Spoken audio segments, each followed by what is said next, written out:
Wala ba mo matingala nga sa kadaghang bituon diha sa ibabaw sa langit, giun sa pag-ila sa mga maalamon, ang usa ra ka bituon nga maoy magiya nila ngadto sa Mesiyas.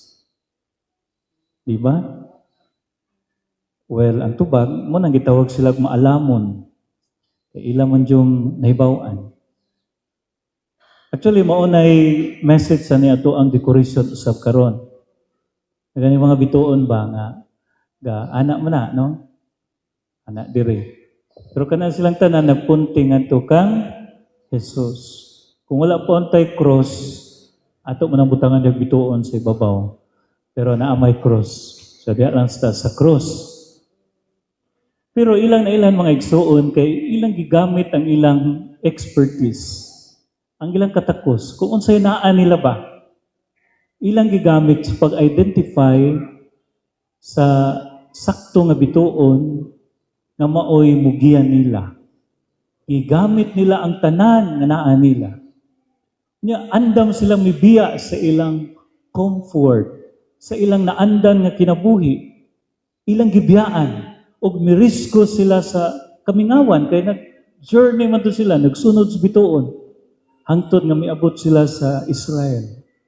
So ilang gibiyaan ang ilang safety, comfortable nga kahimtang ug mirisgo sila ginihan sa bituon ug ang ilang tumong aron pagpangita ug pagsimba sa hari nga nagpakatao. So mo to ilang reference. Nya sa diyang nakita na nila ang batang Hesus, atod pa misimba sila, miluhod o misimba. Ug dayon mihalad sa ilang gasa. Actually, kining ilang halad, mauni sa Jesus. Kay sa Jesus, bulawan siya ang hari. Insenso kay siya ang pari. O mira kay siya man ang propeta nga magpakamatay aron tudluan ta sa dalan sa kaluwasan.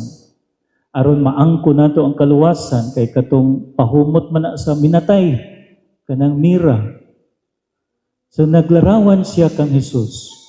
Mao nga ang ilang premyo, ang ilang pinaskuhan sa ilang pagkakaplag sa batang Hesus, mao nga nahimo silang bag-o.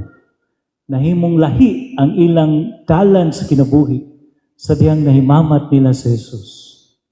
O ang ilang kinabuhi karon dili na ginayahan sa bituon, kung dili sa batang Hesus nga nasulod sa ilang kasing-kasing.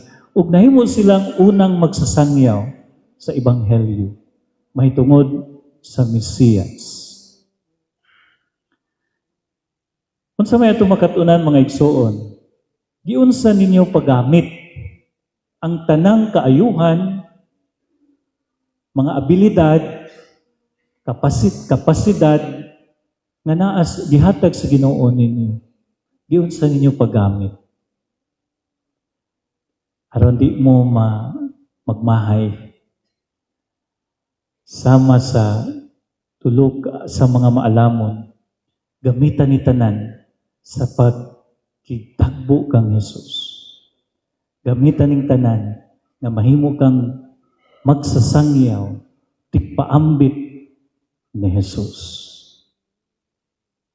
Sa laing bahin, si Herodes usab, doon na po siya'y kapasidad, doon na po siya'y gasa nga nadawat.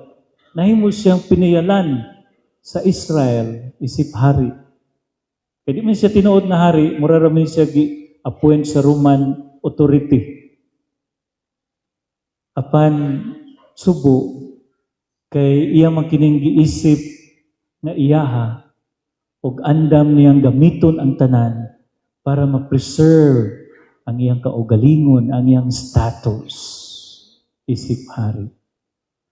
Ug ni-attempt siya paggamit sa mga maalamon aron mapatay niya ang bata ug magpabilin siya kay ang bata nahimong hulga sa iyahang trono. Be careful kung ang inyong mga gasa, ang inyong mga abilidad, kapasidad, imo na ganing gamiton para sa inyong kaugalingon. to enrich yourself. Aron pagkuan sa imong bisyo, pagtuman sa imong gusto, o gani andam na kang mugamit o mamintaha sa uban, para lang sa imong tinguhan sa imong ambisyon. Mahimo kang Herodes. Kaya unsay premyo ni Herodes, dili wala mahimutang restless. Muna unsay ending nimo, magdaot ka, masakit ka, ma-depress ka, mental health, di ka mahimutang, mahimong way direksyon ang imong kinabuhi, mag-alipasa ka, hangtod ka, mamatay. Diri pas kalibutan, impyerno na ang imong kinabuhi. Dili matinud-anon sa asawa, limbungan diha sa negosyo, kurakot kung naa sa gobyerno, dili nakakita sa kaayuhan siyang isig katao. Pahalag mga guba ning nasod nato, basta ako madato ko. Monay Herodes, o dili exempted ning mga pari, halag yun, tigom yun, kuha sa halad, palit dahil ni sa among gustong paliton, halag yun, secure sa among kaugalingon. Kagidlay ang parokya, ang pari, perting datua. Herodes nga pari. So walay exempted, kita tanan, giwarningan ni ining Epipania. Ang pagpadayag sa Batang Hesus, aron makalakaw kita sa dalan na magdala kanato sa tinuod nga kasiguruhan. Ug samtang naglakaw kita, mirisgo kita. Apan giniyahan sa bituon o hustong pagtulunan o baruganan sa itong kinabuhi, kanunay kitang mahiusa kang Hesus.